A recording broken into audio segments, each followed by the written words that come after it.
হাসপাতাল থেকে মাত্রই ফোন এসেছে, জরুরি এক পেশেন্টকে দেখতে হবে। তাই বিশ্রাম অসম্পূর্ণ রেখেই সামিয়া হন্তদন্ত হয়ে নিজের রুম থেকে তৈরি হয়ে এলেন। ড্রাইভারকে কল দিয়ে গাড়ি রেডি রাখতে বলেছেন। চোখে চশমাটা লাগিয়ে সদর দরজার সামনে যেতেই অদ্ভুত দৃশ্যটা চোখে পড়ল তার। সাইবান এবং ইরাম দুজন পাশাপাশি হেঁটে বাড়ির ভেতর ঢুকেছে। সাইবানের মুখটা দেখে অপরাধ বোধে হলো সামিরার।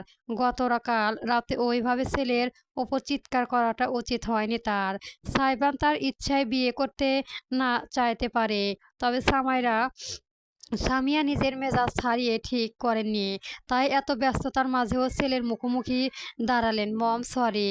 সাহেবান থামালো, ভ্রু তুলে জননীর দিকে চেয়ে রইল ইরাম। তাদের পাশ কাটিয়ে খানিকটা দূরে সরে দাঁড়ালো। সামিরা একটি নিঃশ্বাস ফেলে দ্রুত বললেন, আমি জবরদস্তি করে ঠিক করেছি না। গত রাতে আমার কি হয়ে গিয়েছিল জানি না।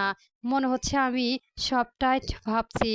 আবার এখন ওটাও মনে হচ্ছে আমি নিজের ছেলের সঙ্গে জোরাজুরি করে ফেলেছি। তাই মম সরি। আমি সবার ভালোটা ভাবছি, তবে তোদের কারো মনে কথা ভাবছি না। শুধু চেয়েছি ইরজার নামে নিষ্পাপ বাচ্চাটার একটা সুন্দর ভবিষ্যৎ পাক। মমের উপর অভিমান করিস না। তাকে রুক্ষ দেখে আমার কষ্ট হয়। একটি নিঃশ্বাস ফেলে সাইবান দুহাত তুলে জননীর কাঁধে রাখলো। সবটা আর মাত্র 2 মিনিট 17 সেকেন্ড আগে বলল, ভালো হ ব্রো। কেন ব্রো? বাঁকা হাসলো সাইবান। এক নজর তীক্ষ্ণ দিকে নিক্ষেপ করলো ইরামের দিকে। কেন? মেজাজ করে নাকি ধুমধাম অনুষ্ঠান করবে? কয়েক মুহূর্তে ইরাম এমনকি সামিরা অবধি প্রতিক্রিয়া করতে পারলেন না। দুজন ফ্যাল করে অবিশ্বাস মাখা দৃষ্টিতে তাকিয়ে রইল সাইবানের দিকে।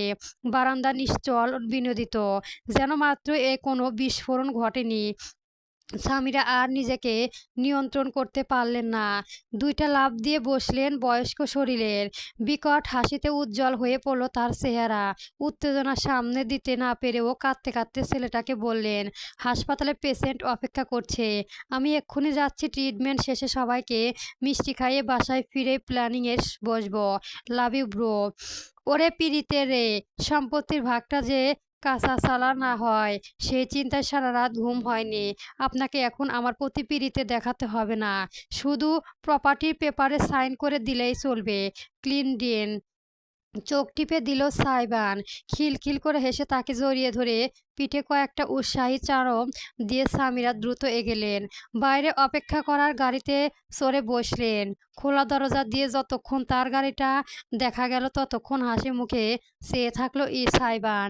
তারপর তার ঠোঁটের হাসিটুকু মুছে গেল। ভমকালো গভীরতা। অদূরে দাঁড়ানো ইমারের দিকে ফিরে তাকালো সাইবান। ভাগবতী সম্পূর্ণ কণ্ঠে বলল, একদম ফালতু চিন্তা মাথায় ঢুকবে না। আমি আজ অবধি মমের কোনো কথা অমান্য করিনি, কোনো ইচ্ছে সম্পূর্ণ রাখিনি। মৃত্যুর আগ অবধি মম মুখ থেকে যা একবার উচ্চারণ করবে তাই আমি তার জন্য করব, এটাই আমার প্রতিজ্ঞা। মম যদি আমার কলিজা কেটে তার পায়ের সামনে রাখতে বলে আমি সেটাও করব। সেখানে আপনাকে বিয়ে করাটা বিশেষ ব্যাপার না, মাথায় রাখবেন। আই ডোন্ট কেয়ার অ্যাবাউট এও আর দ্যাট চাইল্ড। ইমান নিঃশব্দে শুনে গেল। সাইবান কথাগুলো বলে ডাইনিং টেবিলের কাছে গিয়ে দাঁড়ালো। চুপচাপ একটা বেডের প্যাকেট খুলে ফ্রিজ থেকে জ্যামের কৌটা নিয়ে এসে ব্রোতে লাগাতে লাগাতে দ্বিতীয় দফা বলল, আপনার একটা টয়লেটের দরকার। আমি আপনাকে আমার স্ত্রীর টয়লেটার দেব।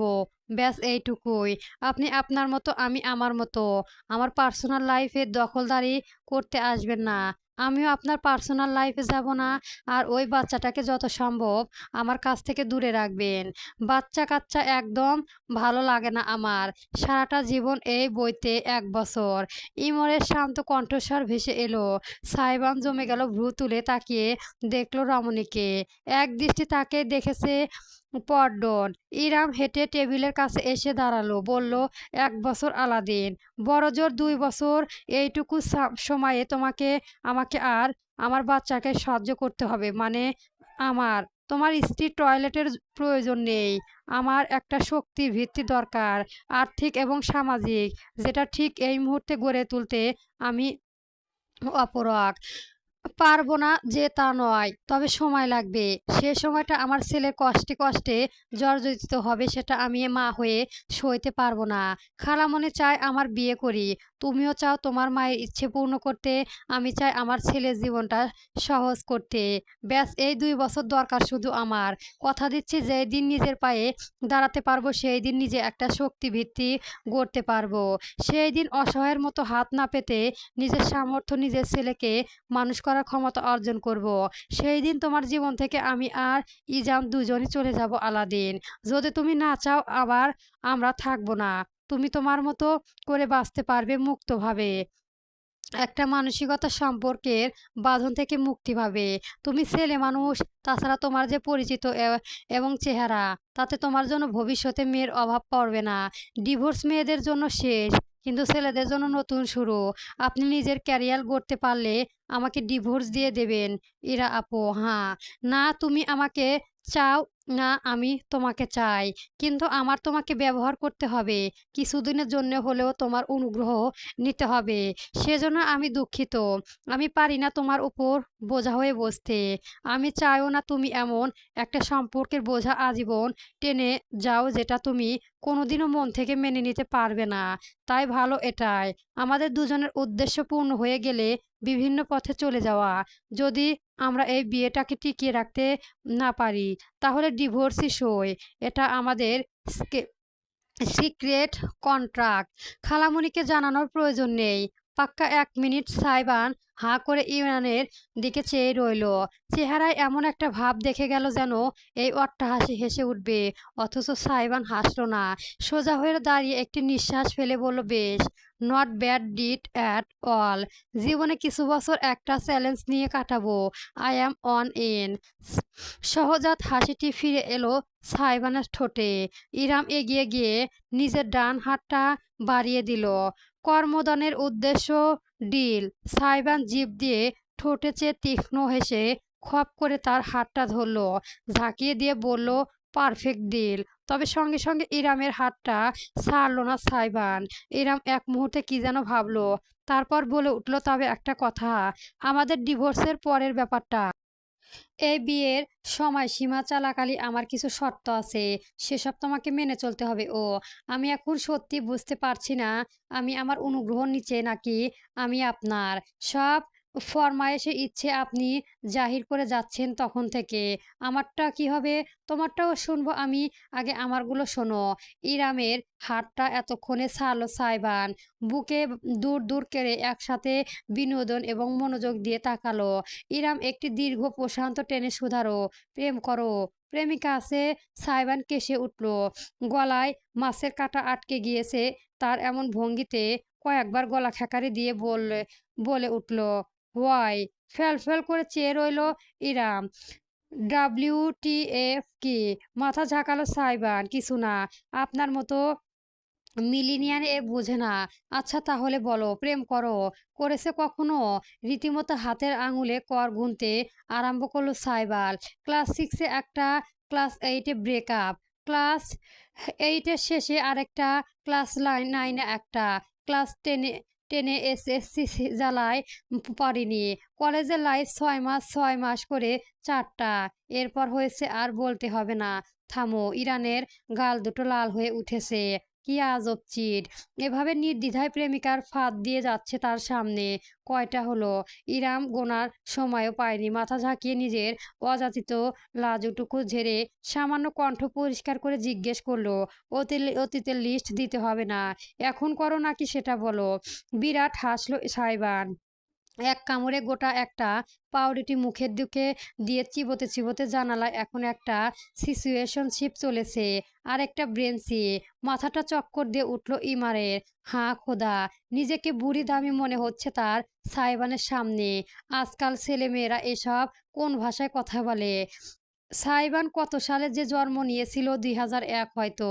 এদের জেনারেশনে এটার নাম আছে, কি যেন বলে, গেঞ্জিনা তুমি। সবাইকে ভয়ানক মাত্রা অপমানিত মনে হলো। দুই দুহাত দুদিকে শাহরুখ খানের স্টাইলে ছড়িয়ে ঝাঁকিয়ে সে জোর গলায় বলল, যে জি, নট গেঞ্জি ইউ অশিক্ষিত মিলিয়া নিয়াজ। সাইবানের অতি নাটকীয় প্রতিক্রিয়ায় ইরামের হাসি পেয়ে গেল। স্থির হেসে সে দুহাত আত্মসমর্পণে ভঙ্গিতে তুলে বলল, সরি, আসলে আমি সোশ্যাল মিডিয়ায় তেমন অ্যাক্টিভ না, তাই আধুনিক জিনিসপত্র থেকে বহু দূরে। মুখে মুখে গেঞ্জি শব্দটা শুনেছিল গেঞ্জি, তবে ওদের ব্যাপারে আমরা প্রাউড যে জি, আমাদের মতো তেজি জেনারেশন এই পৃথিবীতে 5 বার ধ্বংস হয়ে নতুনভাবে সৃষ্টি হলেও পাবে না, বুঝেছো? বুঝেছি। ইরাম হাসি চাপা দিয়ে ব্যক্ত করলো, এবার বলো এই সিচুয়েশনশিপ কি জিনিস? আমাদের সময় শুধু রিলেশনশিপ হতো। এতক্ষণে একটু ঠান্ডা হয়েছে সাইবান টেবিল থেকে বোতল তুলে ঢক ঢক করে গিলে নিয়ে সে উত্তর করলো, ওসব আপনাকে বুঝতে হবে না আপু, আপনি আপনার কথা বলুন। আমার প্রেম পীড়িতের হিসাব নিয়ে কি বলতে চাইছিলেন? এরা শান্ত গলায় ইরাম বলল, হয়তো আমাদের বিয়ের মেয়াদ থাকবে, তবে বিয়েটাকে আমরা দুজনই সম্মান করব আলাদিন। তুমি চেয়ে তাই আমি কখনো তোমার ব্যক্তিগত জীবনের হস্তক্ষেপ করব না। তবে যতদিন তুমি আমার নামে কালেমার বন্ধনে থাকবে ততদিন সংযত হয়ে চলবে। দ্বিতীয় কোনো নারীর ব্যাপারে যেন আমি না শুনি না বুঝি। বাকি সব দিকে তুমি স্বাধীন, কিন্তু এই এক নারী ঘটিত ব্যাপার যেন না ঘটে। Clear? Are you jealous my dear আপু? থমকে গেল ইরাম। সাইবানের চেহারা পাল্টে গিয়েছিল, তাতে অদ্ভুতের এক অভিব্যক্তি দেখা যাচ্ছে। অত্যন্ত ধীরে সময় নিয়ে শিকারী ভঙ্গিতে হেঁটে হেঁটে টেবিলে ঘুরে ইরামের সামনে এলো সে। ইরাম একটি ঢোক গিলল না পারতে। কাছ থেকে সাইবানের শারীরিক গঠন আজ স্পষ্ট বোঝা যাচ্ছে। ছেলেটা জিম করে, শরীরের মাংসপেশি বেশ ফেলা এবং শক্তিশালী। টপেটাই কাপড়ের ওপর খটকাটা পেশিও গাঁথুনি প্রকাশ পাচ্ছে। ইরাম হয়তো বয়সে বড়, তবে সাইবানের ভারী পুরুষালী কাঠামোর সাথে সে একটা কাটকাটিবাদের আর কিছুই না।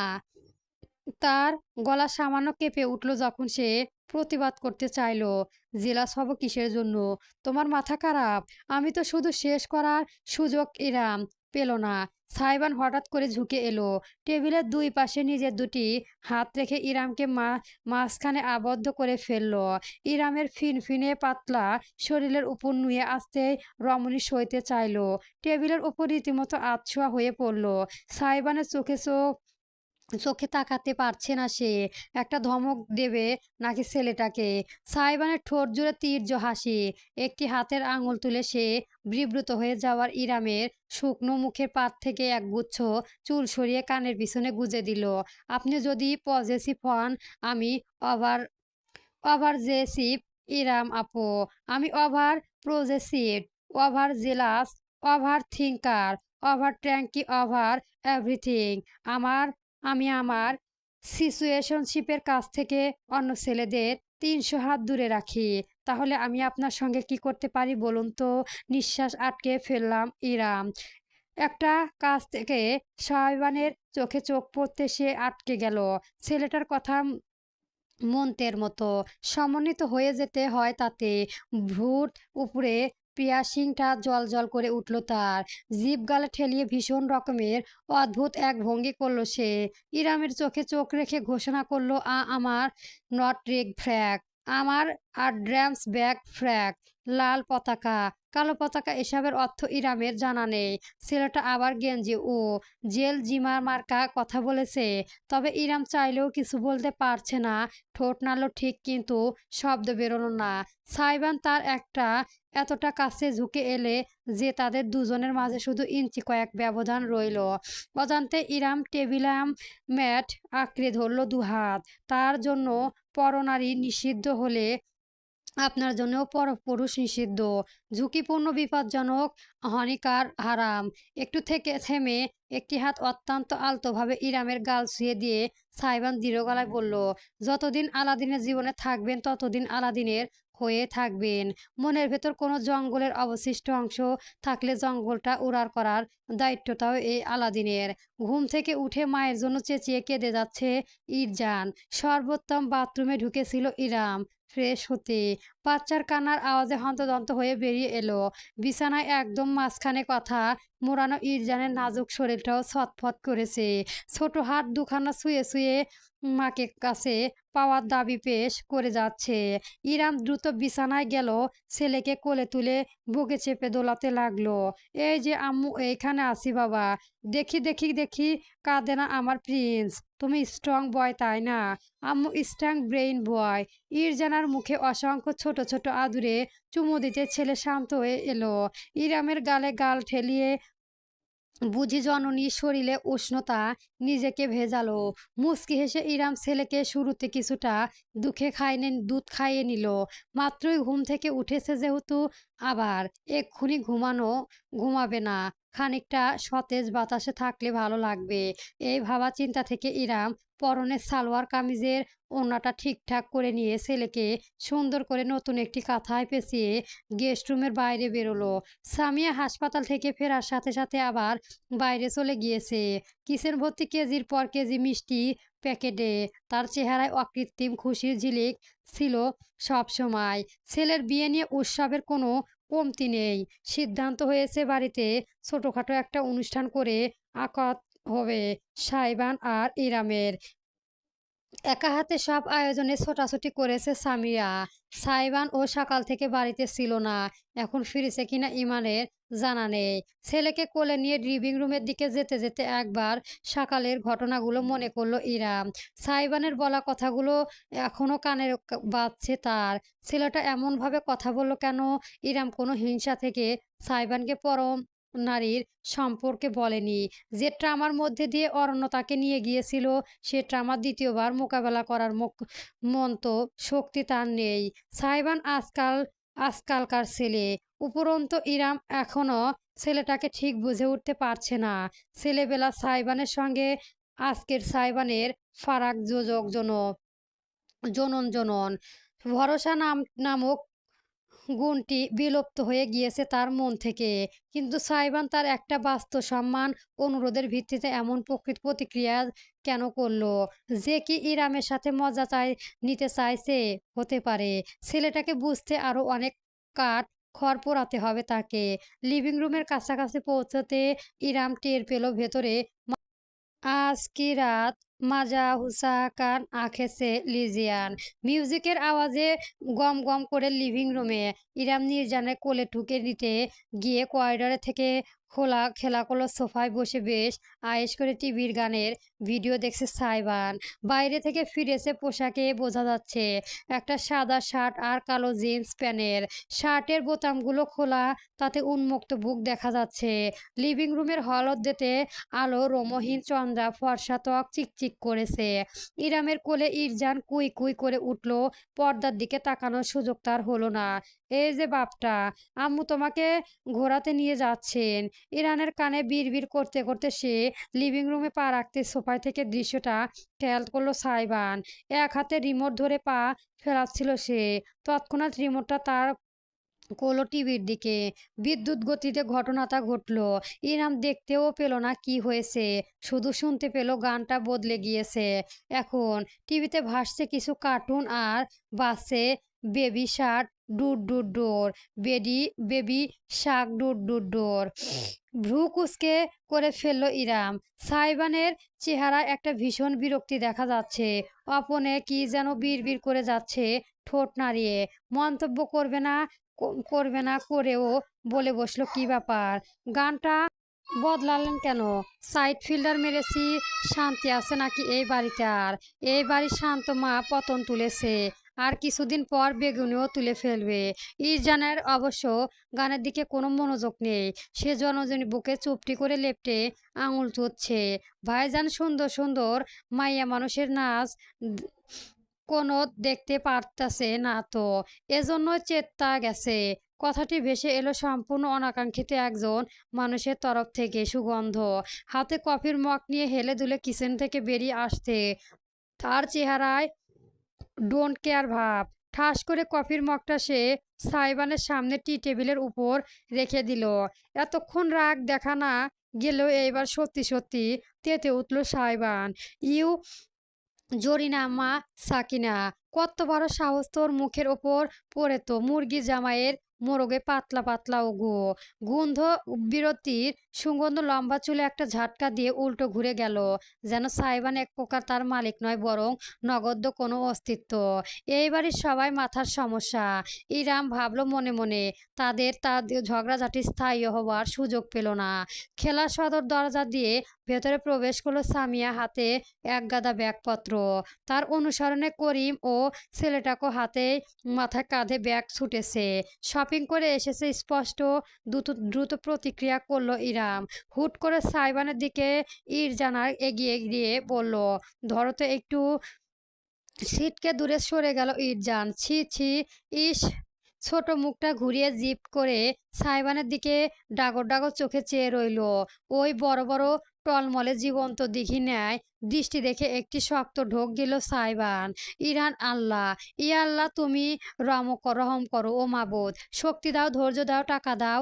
কাপা কাপা দুই হাত বাড়িয়ে জানার কথায় মোড়ানো ছোট শরীরটা কোনো রকম সাইবান ধরেছে কিনা ধরেনি। ইরাম ছুটে গেল সামিরার কাছে। আর চোখে সেই দিন চেয়ে জানার দৃষ্টি ফেলল দুই হাত টান টান করে শরীরে থেকে এক হাত দূরে ধরে রাখা জানার দিকে। শক্ত একটি ঢোক গিলল সে। নিঃশ্বাস প্রশ্বাস ভারী হয়ে উঠেছে তার। যে কোনো মুহূর্ত প্যানিক অ্যাটাক করতে পারে। জানার কাদার মতো নরম শরীরটা বুঝি তার বিশাল দুই হাতের আঙুলে ফাঁক গলায় পড়ে যাবে। মাথা কাত করে বাচ্চাটার চোখে চোখ রাখল সাইবান।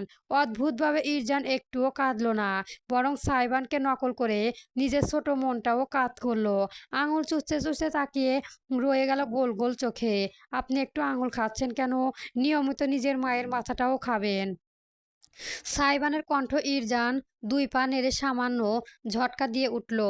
ফোলকা দাঁতে মারি খেসিয়ে হাসা নাকি নাকি বিদ্রুপ করবে বোঝার দায়।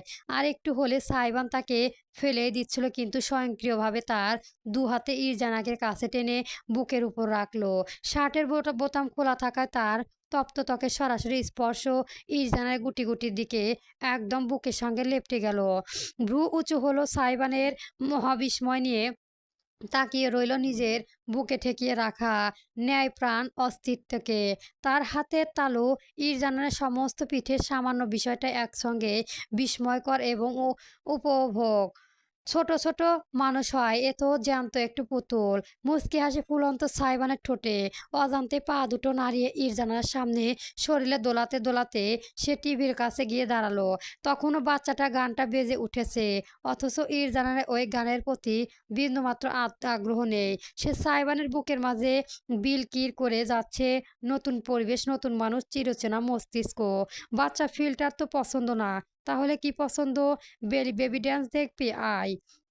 মৃদু একটা শব্দ করে কৌতূহলী চেহারায় ফ্যাল ফ্যাল করে চেয়ে রইল ইরজান। সাইবান অন্য হাতে ধরা রিমোটার দিকে গানটা বদলে আগের গানে ফিরে গেল। সমস্ত লিভিং রুম বেজে উঠল থেতলি ফুলরাজ ভি মেরি, যা কানি বাহনা দিয়েছে। আজ তার রাত মায়ায় হুঁশ নিয়ে আঁখে লিয়া যান। অদ্ভুত হলো সত্য গানের বিয়েটার সঙ্গে সঙ্গে ইরজান চোখ ঘুরিয়ে টিভির পর্দায় দিকে তাকালো। চোখ মুখে একটা নিরুদ্যান আকর্ষণ ফুটে উঠল। ছোট শরীরটা মিউজিকের তালে তালে নড়ে উঠল। মাথাটা ঝুলিয়ে ঝুলিয়ে ইরজান জিও মামা, আয় নাচি ইয়ো ইয়ো। ইয়ো ইয়ো এত হাতে ইরজানাকে ধরে রেখে আরো হাত ঘুরিয়ে ঘুরিয়ে লাফাতে লাগলো সাইবান। তার ভয় ডর সব ভেঙে গিয়েছে। সামিয়া আর ইরাম দুজনে তখন সর্বমত কথা বলতে বলতে রুমের মাঝখানে এসে পৌঁছেছে। সামনে বিপজ্জনক দৃশ্য দেখে আতঙ্কে উঠল ইরাম। সামিয়া হাত থেকে শপিং ব্যাগগুলো সে সাহায্য করার উদ্দেশ্য নিজের হাতে নিয়ে নিয়েছিল, সেগুলো ঝনঝন করে পড়ে গেল মেঝেতে। উন্মাদ লাফিয়ে চলেছে সাইবান। সিটি বাজাতে বাজাতে তার বুকে লেপ্টে থাকা ইরজানানের একটা হাত আঁকড়ে ধরে দণ্ডহীন মারি দেখিয়ে হাসতে হাসতে অতি উচ্ছ্বাস নিয়ে টিভির পর্দায় তাকিয়ে আছে আলাদিন। ইরাম শঙ্কার ছুটে যেতে নিল, কিন্তু পেছনে থেকে সামিরা তার একটা হাত আঁকড়ে ধরে ফেলল। আটকাস না, বোল্ডিং হতে দে। দ্বিধা থেমে গেল ইরাম। বিচলিত দৃষ্টিতে সামিয়ার দিকে তাকালো। মুচকি হেসে তিনি আশ্বাস দিলেন, চিন্তা করিস না, আমার সাইবান অতটাও কেয়ারলেস না যে সামিয়া উক্তিতে কটূক্তি করতে তৎক্ষণাৎ সাইবানের ভয়ঙ্কর রকমের আর্তনাদ ভেসে এসলো। হেগে দিয়েছে। ফারাক্কা বাঁধ খুলে হেগে ভাসিয়ে দিয়েছে পোলাটা ঝট করে মাথা ঘুরিয়ে ইরাম এবং সামিয়া দুজনে দেখলেন ইরজানানের জড়ানো কথাটা ভিজে আছে।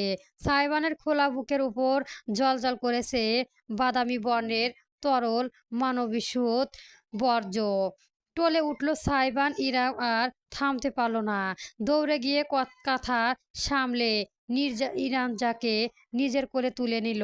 কিন্তু ততক্ষণে কাজ যা হওয়ার হয়ে গিয়েছিল। সাইবান টিভির ক্যাবিনে আঁকড়ে ধরল নিজের পতন ঠেলাতে। চেহারায় বিকৃত হয়ে গেল তার ঘৃণায়। ওয়াক ওয়াক, সরি সরি, একটু আগে দুধ খাইয়েছিল তো।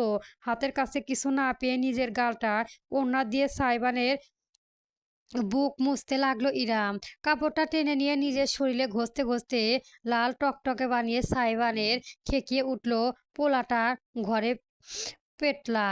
ফজর নজর ওয়াজিব, সব গোসল দিতে হবে আমাকে। দেখি তুই আর যদি তোকে কোলে ওয়াক ওয়াক। সব কিছু ফেলে মুখ চেপে ধরে ছুটতে ছুটতে সাইবান 2 তলায় উঠে গেল। সেখানে করিডরে বেসিন আছে। দূর থেকেও তার বমি করার শব্দ ভেসে আসতে লাগলো স্পষ্ট। ঝড় একটু শান্ত হতেই সামিয়ার আট্টহাসির শব্দ ভেসে এলো। আমার নাতি একদম বাপের উপরে গিয়েছে জানিস। সাইবানের বাবা যখন ওকে প্রথম কোলে তুলতো, হিসু করে লোকটার জামা কাপড় ভাসিয়ে দিয়েছে। লোকটার মুখে ঢুকে গিয়েছিল হায় খোদা।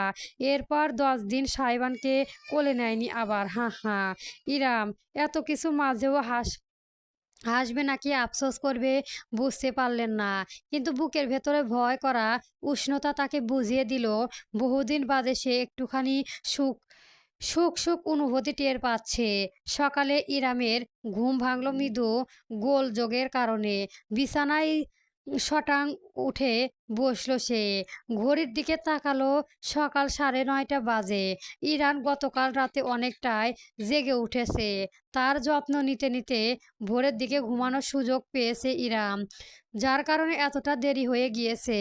বাইরে থেকে উচ্চরিত কণ্ঠ ভেসে আসছে অচেনা। ইরাম বসে থাকতে পারল না। ঘুমান্ত ছেলের দুপাশে দুটি কোলবালিশ দিয়ে সুরক্ষিত করে নেমে পড়ল। মুখ ধুয়ে অনায়াসে সামনে দাঁড়িয়ে শাড়ির কুঁচকে যাওয়া আঁচল ঠিকঠাক করে সে বাইরে বেরোলো। 2 হাতে চুলের আঙুল চালিয়ে খোঁপায় বাঁধতে বাঁধতে যখন সে হল ঘরে এসে পৌঁছলো, তখন দৃশ্যটি চোখে পড়ল। জর্জেট শাড়ি পরনে একটা সুদর্শন রমণীর দণ্ডমান স্টেল সিল্কি চুলগুলো পিঠ ভাসিয়ে নেমে গিয়েছে কোমরের নিচ অবধি। চেহারায় একই সাথে মায়া এবং কঠোরতা। হাতে রেশমি চুড়ি। খানিকটা নতুন বউ বউ ধরনের প্রভাব আছে ভেতরে। সামিরার সঙ্গে বাকবিতণ্ডা লিপ্ত হয়ে সে। মম, তুমি সবাইকে এভাবে জোর করতে পারো না। তুমি জানো না ও কোন লেভেলের সাইকো। তুমি একবার ফেক মুক্তা কিনে স্ক্যামডার হয়ে গিয়েছিলে বলেই ওই দিন সোজা কক্সবাজারে গিয়ে মুক্তার ব্যবসায়ীদের সাথে সাগরে গিয়ে নিজের থেকে ঝিনুক আহরণ দেখে বেছে আনে আসল মুক্তা নিয়েই ফেলেছিলে। মনে নেই তোমার? টানা 7টা দিন ওর কোনো হদিশই পাইনি আমরা। আর তুমি এই ছেলের সামনে উচ্চারণ করো বিয়ের কথা। ও তো সেটা করবেই। চিৎকার করিস না সারিকা। এটা ভদ্রলোকের বাড়ি আর একটা ছোট বাচ্চাও আছে ঘরে। বাচ্চা মাই ফুড। সারিকা প্লিজ শান্ত হও। সারিকাকে থামাতে এতক্ষণ একপাশে দাঁড়ানো দীর্ঘদেহী পুরুষটি এগিয়ে এলো ধূসর বর্ণের স্যুট পরনে। চোখে মুখে ভাবভঙ্গি এবং নমনীয়তা উজ্জ্বল দৃষ্টি। সারিকার কাঁধে হাত রাখলেন সে। এই পুরুষটিকে না চিনলেও রমণীকে চিনতে বেগ পোহাতে হলো না ইরামের। সাইবানের একমাত্র বড় বোন সারিকা বিনেতে আহমেদ। ইরামের যতদূর মনে পড়ে একে অপরের সাথে 2 কি 3 বছরের ব্যবধান তাদের। যতদূর শুনেছে গত বছর সারিকার বিয়ে হয়ে গিয়েছে। তাহলে পুরুষটি হয়তো তার স্বামী। ইরাম খানিকটা ইতস্ত করলো, কিন্তু ততক্ষণে সামিরা তাকে দেখে ফেলেছে। তাই পালিয়ে না গিয়ে ইরাম ভেতরে ঢুকলো। মেলায়েম গলায় বলল, কেমন আছো সারিকা? বহুদিন বাদে তোমায় দেখলাম। সারিকা শটাং ঘুরে দাঁড়ালো। ইরামকে দেখতে তার চোখ মুখ বিস্মৃতা ছেয়ে গেল। কাঁধ থেকে পুরুষালী হাত ঝটকা দিয়ে সরিয়ে সে হন হন করে হেঁটে ইরামের মুখোমুখি দাঁড়ালো।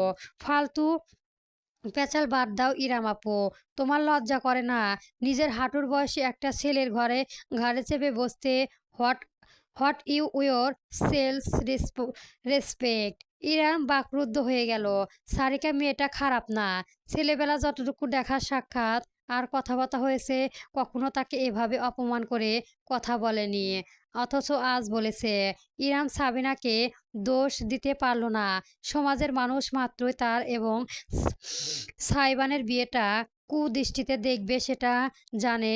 সে জানে। Sarika behaviour yourself. মানুষের সঙ্গে এমন ব্যবহার করা শিখেছি আমি তোদের। যা ঘরে যা। তোর সাথে মাথা গরম আছে। আমরা এই বিষয়ে পরে কথা বলবো। তপ্ত দৃষ্টিতে একবার সামিরা দেখে গট গট করে হেসে সারিকার অন্দরমহলে আড়ালে হয়ে গেল। পিনবতন নীরবতার ভর করলো সমস্ত ঘরের। সামিরা একটি দীর্ঘশ্বাস ফেলে সোফায় বসলেন। এক হাত কপালে ঠেকিয়ে রইল। ইরাম ভীষণ অস্বস্তি বোধ করলো। বুঝতে পারলো না সে চলে যাবে কিনা। তবে সিদ্ধান্ত নেওয়ার আগে সুদীর্ঘ পুরুষটি এগোলো তার দিকে। থেমে বলল, দুঃখিত মিস, আপনি কিছু মনে করবেন না। আসলে সাইবানের বিয়ের কথা জানার পর থেকে সারিকা একটু রেগে আছে। ভাইকে নিয়ে একটু বেশি চিন্তিত। ওর হয়তো আপনাকে আঘাত করার উদ্দেশ্য ছিল না। ওর পক্ষ থেকে আমি আপনার কাছে ক্ষমা চাইছি না। আমি কিছু মনে করিনি। ওর মনের অবস্থা আমি বুঝতে পারছি। মুখ তুলে পুরুষটি স্নিগ্ধ মুখের দিকে তাকালো। ইরাম, আপনি আমার জামাই। সামিরা বাংলেন দিলেন। পুরুষটি এবার নিজের ডান হাতে এগিয়ে দিয়ে স্লিন হাসি নিয়ে জানালো, Misir, Misir Iqbal, you can call me just ভাইয়া। ইরাম না চাইতেও খানিকটা হেসে ফেলল। মিসির, লাইক হুমায়ুন আহমেদের মিসির আলী। হা হা, সবাই বলো। আমার মা ভীষণ হুমায়ুন ডক্টর। মিসিরকে তার এতই মনে ধরেছে যে ছেলের নামটাই রেখে দিয়েছে চরিত্রর নাম। ইরাম মিসিরের হাতটা ধরলো, করমন্দ করে বলল, Iram Kabirian, you can call me just Iram. Misir ভাইয়া মাথা দুলিয়ে সম্মতি জানিয়ে নিজের হাতটা সরিয়ে নিল মিসির। সামিরের দিকে ফিরল। মম, আমি তাহলে আসছি। ফর্মে একটা প্রজেক্ট কাজ আছে। সামিরাকে সারিকাকে পৌঁছে দিতে এসেছিলাম। সে কি, তুমি আজ থাকবে না? কালই তো বিয়ে।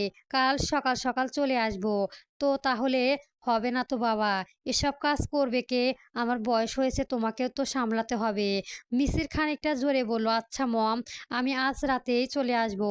ঠিক আছে, তবে একবারে শুকনো মুখে আমি বের হতে দেব না। সরি, নাস্তা করে তবে আপনি চাইলে এক কাপ চা দিতে পারেন।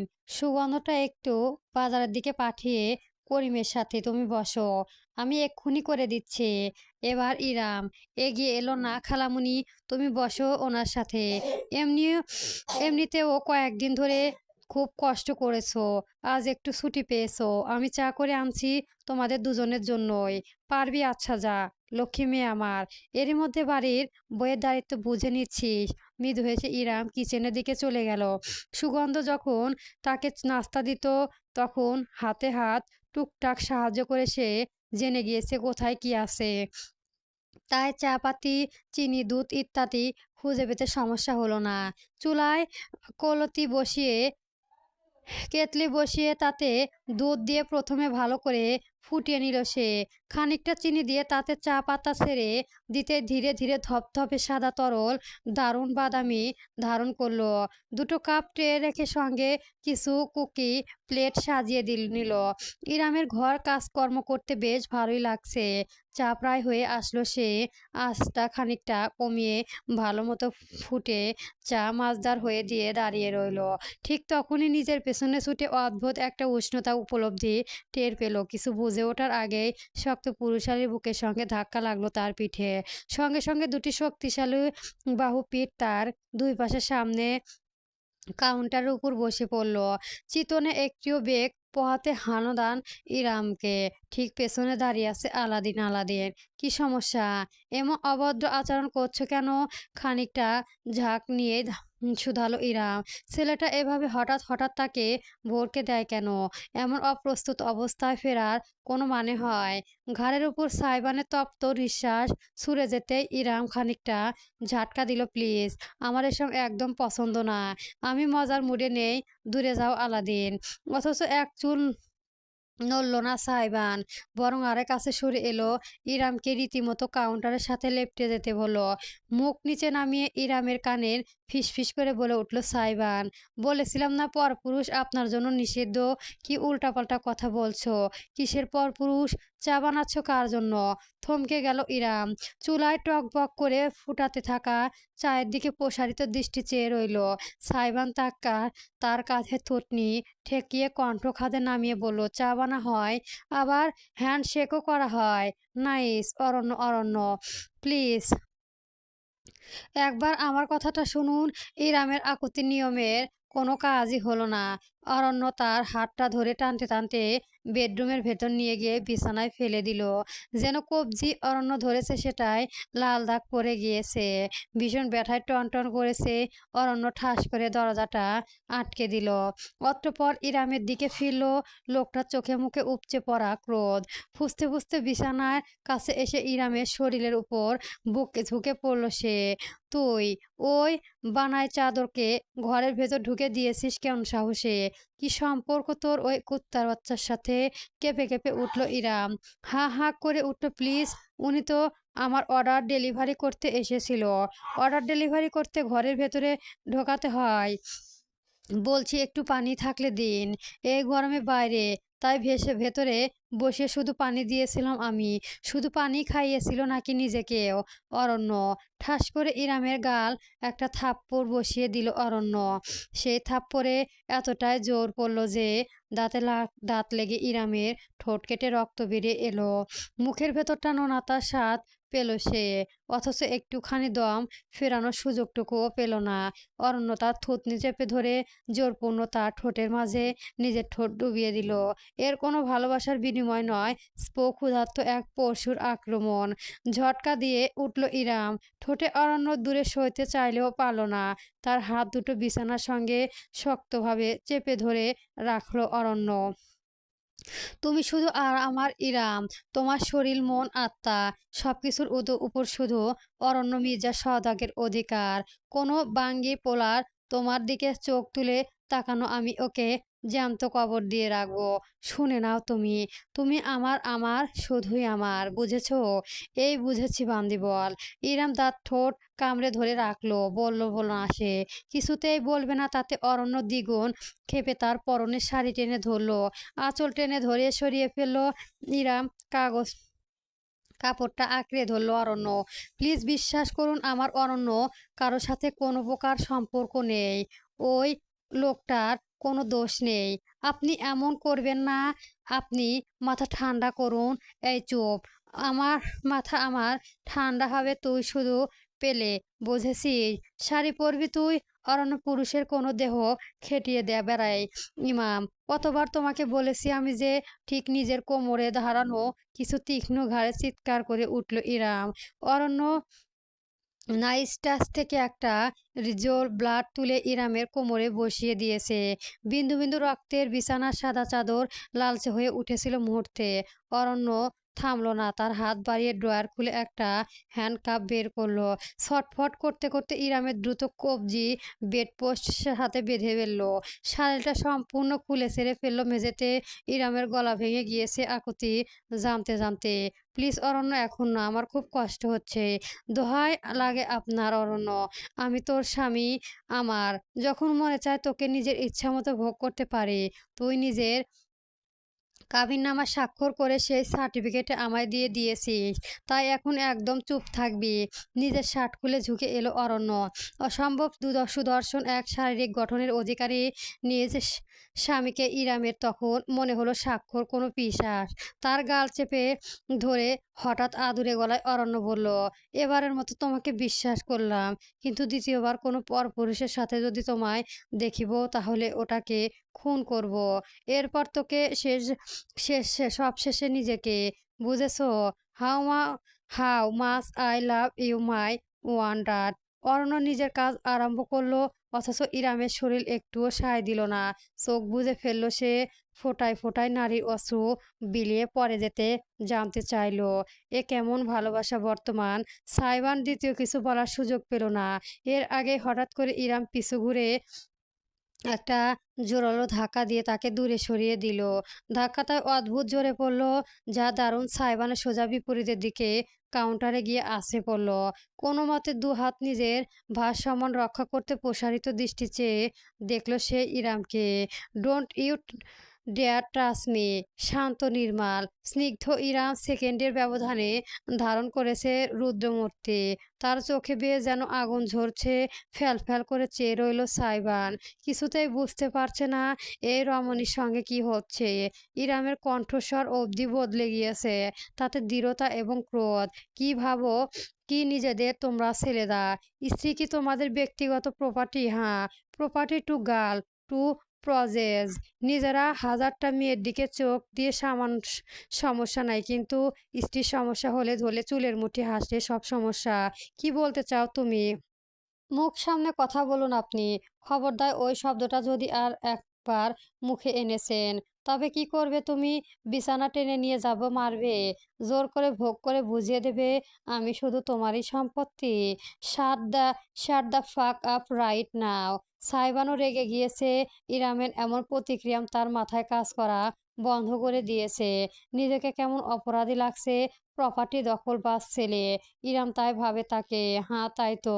ইরাম করবে বা তাকে প্রাপ্য উম, প্রাধান্য দিয়েছে। কবে বা তাকে নিয়ে একটু ভেবেছে।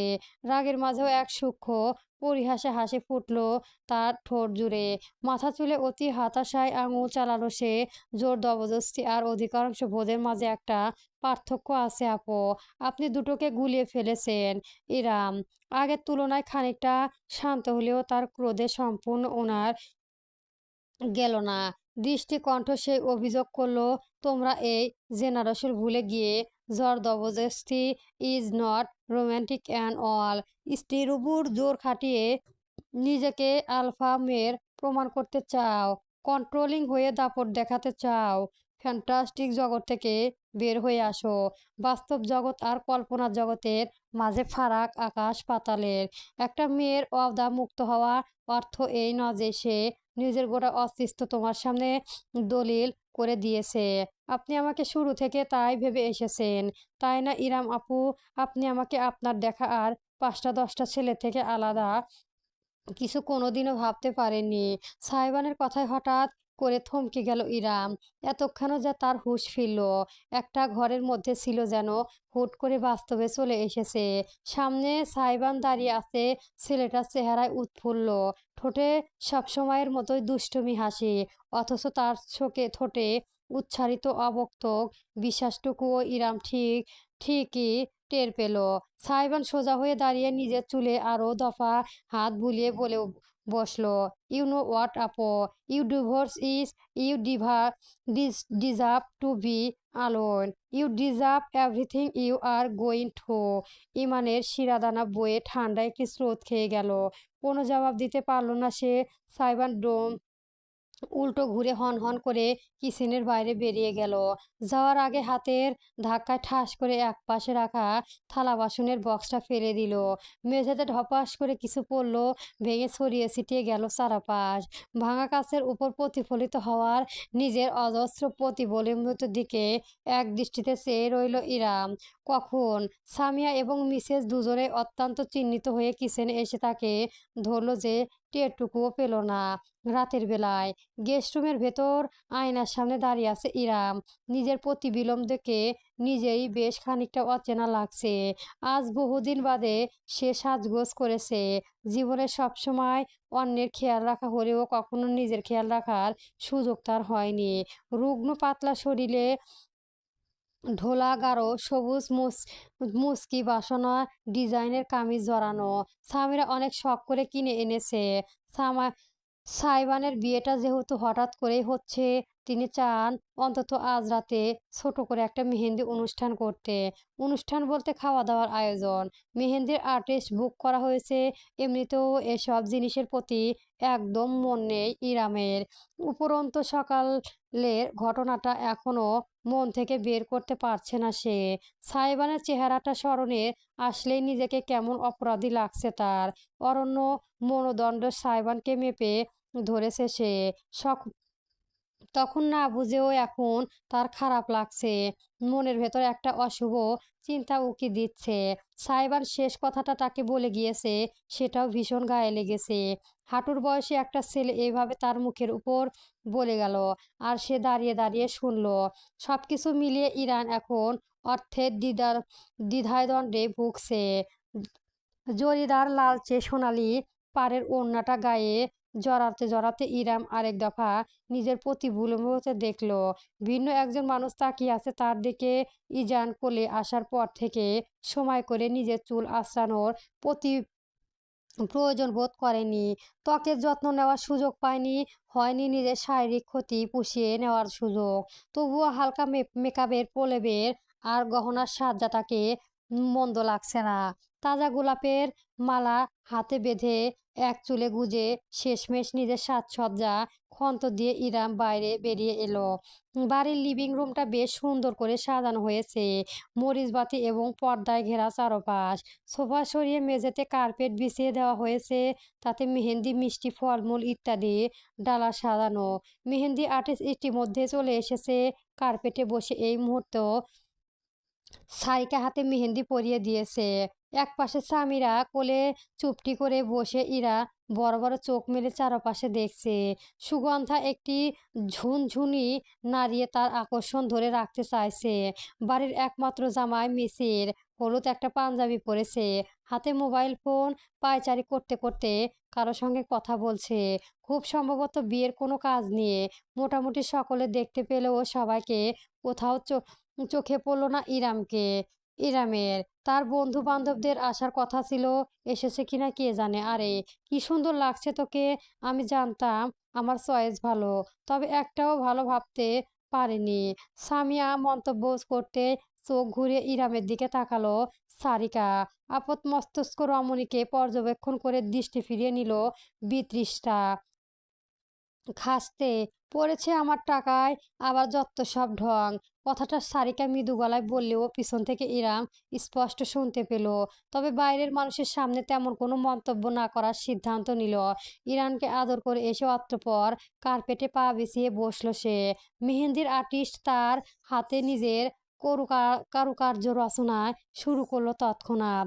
বিষয়টা খুবই বিরক্তকর, এত দীর্ঘ সময় ধরে একটানা এভাবে বসে থাকা। ইরামের সবশেষে সংক্ষিপ্ত আর সিম্পল ডিজাইন বেছে নেওয়ার পরেও পাক্কা 2 ঘন্টা সময় লাগা সম্পূর্ণ শেষ হতে। বসে থাকতে থাকতে ইতিমধ্যে ইরামের পিঠে দ্বারা ধরে গিয়েছে, অবশ হয়ে আসছে হাত পা। মেহেন্দি আর্টিস্ট মেয়েদের তাকে নরম গলায় শুধালো, আপু, আপনার হাজবেন্ডের নামটা? চোখ পিট পিট করলো ইরাম। হাজবেন্ডের নাম দিয়ে কি হবে? মেহেন্দির ডিজাইনের ভেতরে একটা জায়গায় লুকিয়ে লিখে দেব, পরে হাজবেন্ড খুঁজে বের করবে ওনার নাম কোথায় লেখা আছে। এসব আজব ট্রাডিশনস কবে উদ্ভাবন হলো? ভেবাচেনা খেয়ে গেল মেহেন্দির আর্টিস্ট। না মানে এই ট্রেন্ড সবাই করে করে তাই সবাই করলে কি আমাকেও করতে হবে? বলতে বলতে ইরামের চোখ পড়ল সারিকার দিকে। তার মেহেন্দি পরা শেষ, মিসিং একটা হেয়ার ড্রায়ার নিয়ে এসেছে। তার পাশে বসে হাতে ড্রায়ার চালিয়ে দ্রুত শুকিয়ে নিতে সাহায্য করেছে। দৃশ্যটা মনোরম, অথচ সারিকা কেমন শকুনি দৃষ্টিতে ইরামকে দেখছে। মাথা ঝাঁকিয়ে শেষমেশে সুর পাল্টে ইরাম মেহেন্দি আর্টিস্টকে বলল, আচ্ছা লিখুন, কোথায় লিখবে? জি, নামটা বলুন আপু। সারিকাকে শুনিয়ে শুনিয়ে খানিকটা ওয়াহিত জোরে দিয়েই ইরাম বলল, লিখুন আমার আলাদিন। গেটের ভেতর ঢুকলো সাইবানের গাড়ি, পেছনে অনুসরণ অনুরাগে বাইক। ভেতরে বিয়ে সম্পর্কিত না একটা অনুষ্ঠান হচ্ছে, সেটা সাইবানের পোশাক আগে বোঝা যাচ্ছে না। সবসময়ের মতোই একটা হাতছাড়া হাতাছাড়া কালো রঙের টাইট ফিটিং ট্র্যাঙ্ক পট আর সাদা ট্রাউজার পরনে। জিমে গিয়েছিল, সেখান থেকে অনুরাগে বাসায়। পরে সামিয়ার ফোনের উপর ফোন করায় একেবারে বন্ধুদের সঙ্গে নিয়ে বাড়ি আসলো। তার ঠোঁটে ঝুলেছে সিগারেট আর সারাদিনের সেবন করা 6 নাম্বারটা। গাড়ি থেকে নীরব এবং অনুরাগের সঙ্গে বাইক থেকে নেমে এলো আফরান। সকালে আশেপাশে তাকালো, অল্প হলেও সাজসজ্জা সুন্দর লাগছে। মরিচবাতি ঘেরা, এখানে সেখানে হলুদান এবং নীলাভা লাইটিং এর ব্যবস্থা। বাড়ির স্বর্ণের মতো জ্বলজ্বল করেছে সামনে। ভেতর থেকে হালকা ঢালছে কাউলির মিউজিকের আওয়াজ ভেসে আসছে, সঙ্গে কেরামন পোলাওয়ের সুঘ্রাণ। সকালে বেশ উচ্ছ্বাস নিয়ে আশেপাশ দেখতে লাগলো। অনুরাগ হেঁটে গিয়ে সাইবানের ঠোঁট থেকে সিগারেটটা কেড়ে নিয়ে মাটিতে ফেলে জুতো দিয়ে পিষে ফেললো। বিষাক্ত বোধ করলো সাইবার। কি সমস্যা? আজ বাদে কাল তোর বিয়ে, আর তুই এখন সিগারেট ফুঁকে যাচ্ছিস?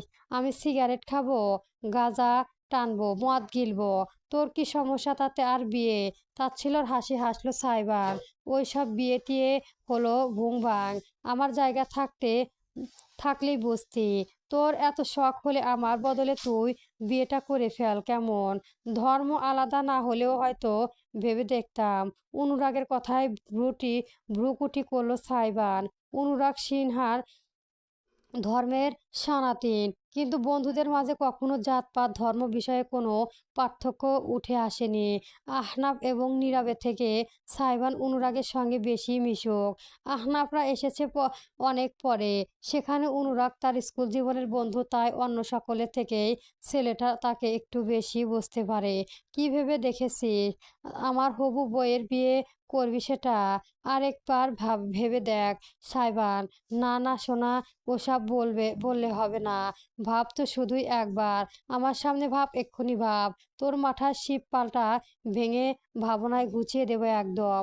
অনুরাগে আজ সাইবানের কথোপকথনের মাঝখানে আফনাফ আর নীরবের কাছে ঘেঁষে দাঁড়ালো। নীরব শীর্ষ বাজে হঠাৎ জিজ্ঞেস করলো, আন্টি কোথায়? আন্টিকে দেখা না যে? সাইবান ভ্রু কুঁচকে বলল, মম। মম তো বিজি। আরে তোর হবু বউ আন্টিরা। আফনাফ আর নীরব একে অপরের সাথে হাউ ফাউ করে অট্টহাসি হেসে উঠল। সাইবান এবং অনুরাগ দুজনেই খানিকটা বিব্রত হয়ে পড়ল। অনুরাগ বলে উঠল, এসব কোন ধরনের দুষ্টমি? দুষ্টমি একটা লিমিট আছে। কাউকে অসম্মান করে কথা বলবি না। আপনি কবে থেকে এসব সাধু হয়ে গেলেন অনুরাগ দা? কটাক্ষ করে খিলখিলিয়ে হাসে আফনাফ। নীরব তাল দিয়ে বলল, এই বুড়ি আমাদের কচি বন্ধুর গলায় ঝুলে যাবে। এই সাইবান, ডাক না আন্টিকে। আমার একটু সালাম কালাম করি, দোয়া করে দি আমাদের। আহনাবের কথায় ভিত্তিতে সাইবান চুপ করে রইল। তারপর আনমনের অস্বস্তিটা ঝেড়ে ফেরে চেষ্টা করে বলল, আছে হয়তো ঘরের ভেতর কোথাও। মেয়ে মানুষের কাজকর্ম আমরা বুঝি না। মেয়ে আন্টি বল। আর আসসালামু আলাইকুম।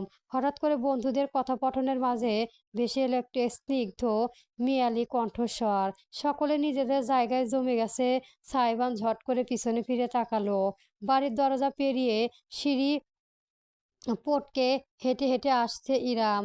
চারপাশে সাজানো মরিচবাতি আলোয় ইরামের পরনে গাঢ় সবুজ ডিজাইনের সালোয়ার কামিজ এবং হাত ভর্তি টকটকে মেহেদির কারুকার্য ক্ষণিকের জন্য সাইবান সহ তার সমস্ত গ্রুপের বাকরুদ্ধ করে দিল। না চাইতেও সকলেই চেয়ে রইল। ইরাম মুচকি হাসলেন।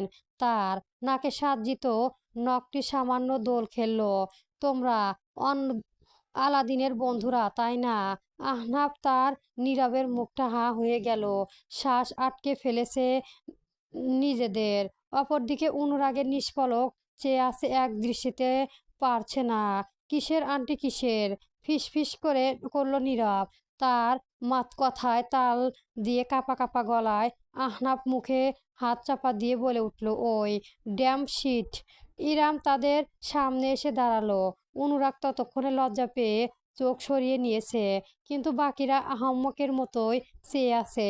আমি ইরাক। কি ব্রিয়া, তোমাদের দেখে ভালো লাগলো। বাইরে দাঁড়িয়ে আছো কেন? ভেতরে আসো। আন্টি না মানে ভাবি। ইয়ে আপু, ওয়ালাইকুম আসসালাম। আফনাফের জিহ্বা জড়িয়ে গেল বলতে গেলে।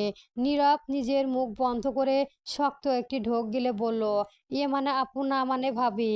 ওরে শালা, sorry I mean hell. Living hell my goodness gracious. চাইলেও গুছিয়ে কথা বলতে পারল না নীরবও। মাথা নিচু টেনে ধরল নিজের দুজন ছেলে অপ্রস্তুত ভঙ্গিতে দেখে স্নিন হাসল ইরাম। তোমরা বোধ হয় অনেকটা টায়ার্ড। প্লিজ ভেতরে যাও, আমি শরবতের ব্যবস্থা করছি। আর তুমি মিস্টার ভদ্র ছেলে যাও গিয়ে বসো ভেতরে।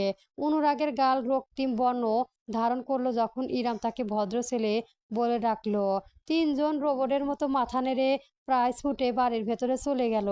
যাওয়ার আগে একজন নির্দিষ্ট বান্দর তফর থেকে পাওয়া ভয়ঙ্কর দানবীয় দৃষ্টি আর খেলনা হলেও করল না। সকলে চলে যেতে একটি নিঃশ্বাস ফেলে ইরাম ঘুরে তাকালো। অবশেষে এইভাবে দাঁড়িয়ে আছে, তার চোখজোড়া নিবদ্ধ, ঠিক যেই পথে আহনাব, নীরব এবং অনুরাগ ভেতরে ঢুকেছে সেই পথে।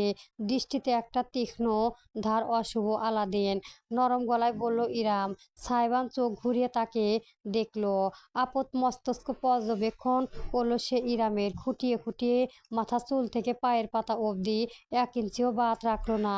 ওর চোখের মাঝে একটা গভীরতা ও ইরামের মতো হলে অর্থে সাগরে ডুবিয়ে যাচ্ছে সে। সাইবান কোনো রাগঢাল করছে না, জিভ গালে ঠেকিয়ে নির্লজ্জর মতো তাকে দেখে যাচ্ছে তো যাচ্ছেই। দীর্ঘ একটা প্রশ্বাস টেনে নিজেকে শান্ত রেখে ইরাম বলতে গেল, আজকে সকালের জন্য আমি। কথাটা ইরাম শেষ করতে পারল না। সাইবানের উপর পাশ থেকে পশুর মতো কিছু একটা ঝাঁপিয়ে পড়ল। ইরামের দিকে তাকিয়ে থাকা মস্তিষ্কের ঝিম ধরে গিয়েছিল বেচারার।